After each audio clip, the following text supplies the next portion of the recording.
Hello everyone, it's Kirti Sharma. Welcome Raghuvansh Convent School. Today we are attending the class of English, that is class 8 English, chapter 6. This is Jordy's Fawn. It is a chapter about a boy. He is very concerned for a fawn. Before you read, often instead of rushing to the doctor to treat a small cut or burn, कभी आपने देखा होगा जब हमारे छोटे मोटी चोट लग जाती है, कट हो जाता है, तो हम तुरंत डॉक्टर के पास चले जाते हैं. We find quickly and effective cure using this able at home. हम ऊपर डॉक्टर के पास जाने से क्यों डॉक्टर के पास जाएंगे, तब तक तो हमारा काफ़ी ज़्यादा ब्लड बह जाएगा, चोट गहरी हो जाएगी. तो हम क्या करते हैं, हम तुरंत घर में ही कोई घरेलू नुस्खा अपनाने लगते हैं. जैसे अगर चाकू से हाथ कट गया या हाथ जल गया, तो हम इसके लिए क्या करते हैं, छोटी मोटी कोई भी चीज़ जो घर की होम रेमेडी होती है उसको यूज़ कर लेते हैं. इस स्टोरी में जो जॉडी है, उनके फादर को बिटन अ रैटल स्नेक, एक बहुत ही खतरनाक रैटल स्नेक मतलब बहुत ही खतरनाक सांप ने काट लिया था. He quickly kill a doe and using its heart and liver to drawn out the poison. तो उस टाइम उन्होंने क्या किया, उसे कुछ उन लोगों को कुछ समझ में नहीं आया, तो उन्होंने तुरंत वहाँ पर एक ड्यू यानी डियर जो होता है, मदर डियर जो होती है, मतलब एक फीमेल डियर जो होती है उसको कहते हैं ड्यू. तो उन्होंने क्या किया, तुरंत वहाँ पर एक ड्यू को मार के उसका हार्ट और लिवर निकाल के, और उससे क्या किया था, उनके जॉडी के फादर जो थे उनका पॉइजन बॉडी से निकाल लिया था. Joy wonder what will happen to the little fawn left without a mother. अब जॉडी जो था उसके माइंड में एक ही चीज़ घूम रही थी कि हमने इसको तो मार दिया, यानी ड्यू को तो हमने मार दिया, लेकिन ड्यू का जो छोटा सा फॉन का मतलब होता है कि छोटा बच्चा डियर का, जो फीमेल डियर थी उसका जो छोटा सा डियर बेबी डियर था उसको फॉन बोलते हैं. फॉन जो था वो अपनी मम्मी के बगैर कैसे रहेगा. Today allow his thought to drift back to the fawn. He would not keep it out of his mind. Jordi जो था वो वहाँ से आ गया था, लेकिन जॉडी के मन में से ये बात निकल ही नहीं रही थी कि किस तरीके से वो फॉन्ड यानी वो छोटा सा जो डियर का बच्चा है वो अपनी माँ के बिना कैसे रहेगा. He has held it in his dream, in his arm. He slipped from the table and went to his father's bedside. अब क्या होता है, जॉडी ने जैसे ही अपने बेड पे ऐसे ही लेटा हुआ था, उसको नींद नहीं आ रही थी, तो उसने थोड़ी सी देर के लिए एक सपना देखा कि जो जॉडी है वो जंगल में है और उसके हाथ में वो छोटा सा फॉन्ड है. तो जैसे ही उसने ये सब देखा तो वो जल्दी से उठ के जाता है, अपने टेबल से होते हुए अपने पापा के रूम में जाता है, जहाँ पर पापा जो थे वो बेड पर लेटे हुए थे. पैनी ले एट रेस्ट. पैनी जो है वो जॉडी के फादर का नाम है. पैनी जो थे वो वहाँ पर उस टाइम रेस्ट कर रहे थे. His eyes were open and clear but the pupils were still dark and dilates. जब उसने देखा कि उनके पापा की जो थी आँखें खुली हुई थी बिल्कुल क्लियरली, लेकिन जो पीपल्स थे वो क्या थे, उनकी आँखें जो ब्लैक रेटिनास क्या हो रहे थे उस टाइम पे, वो ब्लैक रेटिनास क्या थे वहाँ पर उन्हें दिख रहे थे, मतलब खुले हुए बड़े बड़े से दिख रहे थे. Jody said how are you feeling papa. Jody बोलता है कि पापा आप कैसा फील कर रहे हो. Just fine son. Old death has been thieved elsewhere but was not it a close sale. वो कहता है कि बेटा मैं बहुत अच्छा फील कर रहा हूँ, जैसे मानो मेरे सर पे जो मौत थी वो टल गई हो. और ये सब वो कहता है हाँ जो मौत थी वो बहुत ही ज़्यादा पास थी. I agree. Penny said I am proud of you boy the way you keep your head and didn't have what was needed. वो कहता है हाँ बेटा मैं आपसे एग्री करता हूँ, लेकिन मैं बोलता हूँ लेकिन मैं उस टाइम मैं आप पे प्राउड करता हूँ कि उस टाइम जो सिचुएशन थी उसमें आपने अपना आपा ना खोकर क्या किया, अपने माइंड का बहुत अच्छा यूज़ किया, और उसके यूज़ के कारण आज मैं यहाँ जिंदा बैठा हूँ. पा यस सर. वो कहता है पापा. तो उनके पापा कहते हैं हाँ बेटा. पा do you recollect the due and the fog.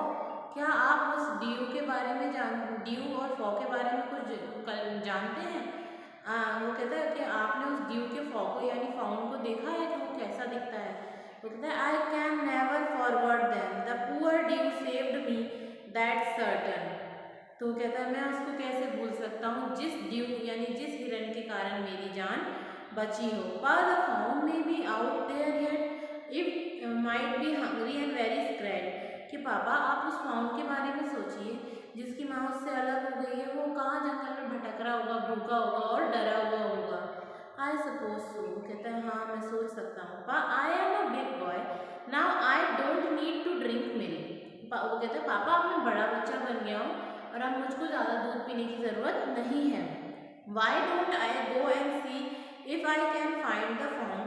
वो कहता है क्यों ना मैं जाऊँ और उस फाउंड को ढूंढूँ, एंड ब्रिंग इट हेयर और उसको अपने यहाँ ले आऊँ, and raised it Penny let quite starting at a ceiling. अब जो पैनी होते हैं उनके फादर जो होते हैं वो चुप हो जाते हैं थोड़ी देर के लिए और सोचने लगते हैं। Boy you are got me hemmed in. अब वो कहता है कि बेटा आपने मुझे ऐसी सिचुएशन में डाल दिया जहाँ मैं ना हाँ कर पा रहा हूँ ना कर पा रहा हूँ। एंड रेज्ड इट, वो कहता है फिर बोलता है Penny let quite sorry it won't take much to raise it, it will soon start eating leaves and across. तो वो कहता है पापा इसमें कोई बड़ी बात नहीं है, वो बस कुछ ही टाइम की बात है। इसके बाद तो जब वो बड़ा हो जाएगा तब वो पत्तियाँ और एकॉर्न जो होता है वो एक ब्राउनिश कलर का एक नट होता है, तो वो कहता है कि वो पत्तियाँ और एकॉर्न्स खा लेगा तो फिर ऐसी कोई दिक्कत ही नहीं आएगी। You are smarter than boy of your age. तो उसके पापा बोलते हैं कि बेटा तुम अपनी एज से भी ज़्यादा बहुत होशियार और स्मार्ट हो। We took it mother and it was not to be blame. तो वो कहता है कि हमने उसकी मदर को ले आए थे इसलिए वो हमें कंप्लेन कर रहा होगा। Surely it seem ungrateful to leave it to starve, son I can't say no to you. तो वो कहता है ठीक है बेटा मैं तुमसे कुछ नहीं कहता हूँ, मैं तो तुमसे हाँ कर देता हूँ, but I never thought I did live to see another day.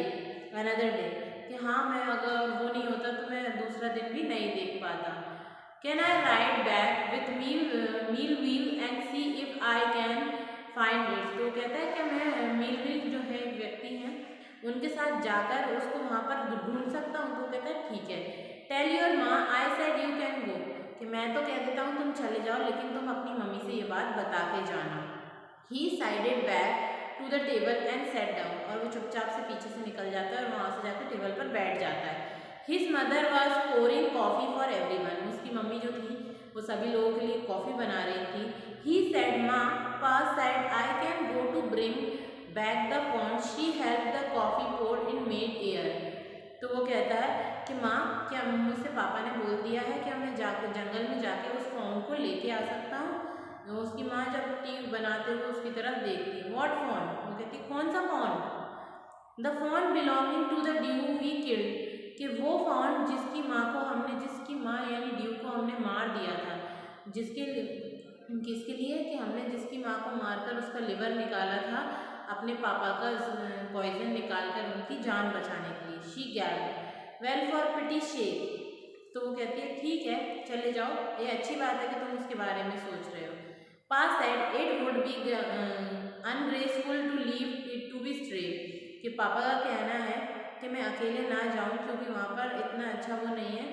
Dog Wilson said. Dog Wilson ने कहा दैट्स राइट। डॉग विल्सन मतलब जो उनकी मम्मी थी उनने कहा that's right ma'am, nothing is the word came quite free. कि सही बात है यहाँ इस दुनिया में कुछ भी फ्री में नहीं होता।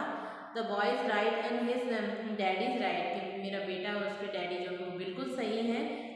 वो कहता है Mill Wheel said he can ride back with me, I will help him find it. Mill Wheel कहता है कि आ जाओ मेरे साथ, मेरे घोड़े की बैक पर बैठ जाओ, मैं तुम्हारी उस फाउंड को ढूंढने में हेल्प करूँगा। She set down the pot helplessly. तो वो उसके पास बड़े ही ध्यान से उसके पीछे बैठ जाता है चिपक के। Well if you will give it your milk we are got nothing as to feed it. तो वो कहता है कि अगर आप अपना दूध उसे दे दोगे तो उसके बाद हमारे पास कुछ भी नहीं बचेगा उसे खिलाने के लिए। Mill Wheel said come on boy we were got to get riding. तो मील व्हील कहता है अच्छा बेटा जल्दी से आ जाओ, हम बैठो मेरे पास, हम लोग चलते हैं राइडिंग पे। माँ Baxter asked Anthony you will not be going long. तो उसकी मम्मी कहती है कि बेटा ज़्यादा दूर मत जाना, jolly said I will be back before dinner for sure. तो जॉली कहता है कि मैं मम्मी डिनर से पहले आ जाऊँगा, मैं श्योरली कहता हूँ, ज़्यादा टाइम नहीं लगाऊंगा। Mill Wheel mounted his horse and pulling Jody up behind him. अब मीलविल ने क्या किया कि अपने घोड़े को दौड़ाया और जॉडी को अपने पीछे बिठा के वहाँ से चला गया। He said to Mill Wheel, do you think the fawn's still here? तो वो जॉडी बोलता है मीलविल से, क्या आपको पता है कि क्या जो फाउंड है वो यहीं कहीं होगा? Will you help me to find him? क्या आप उसे मेरी ढूंढने में मदद करेंगे? We will find him if he is alive, how you know it's a he? वो कहता है अगर मान लो वो हमें जिंदा मिल भी गया तो आप उसे कैसे पहचानोगे कि ये वही है? The spot were all in lines on a doe flow, Pa's said that spot are every which way. तो कि मुझे पापा ने बताया था कि जो जैसे कि ड्यू के ऊपर जो लाइन बाय लाइन स्पॉट्स थे, ऐसे ही line by line perfect spot क्या है, फॉन्ट के ऊपर भी हैं। तो ये था हमारा इस चैप्टर का पार्ट 1। अब पार्ट 2 जो है वो हम नेक्स्ट वीडियो में पढ़ेंगे।